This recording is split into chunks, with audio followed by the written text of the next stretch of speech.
Absolutely. Yeah, I'm all for that. I'm very glad that Obama, as a black man, did become the first American president in the United States.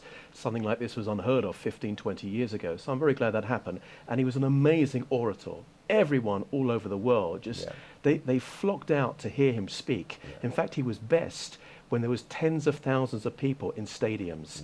And he just managed to open up, and he was so natural.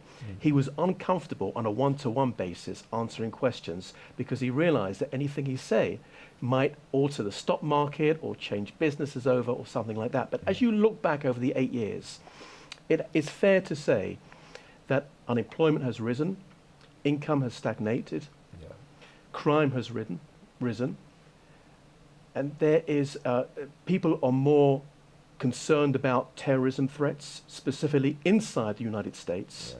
He's also lost complete and utter influence from a foreign policy point of view. Completely. What was America's enemies at one time has now managed to take over so much from the Crimea across to Syria, extend its influence across the Middle East, very close with Iran.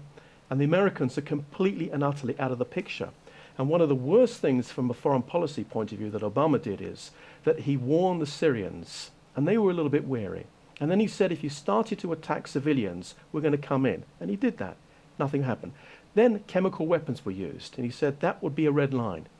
The Americans didn't do anything about it. And from that point, the Syrians realized we have a free hand.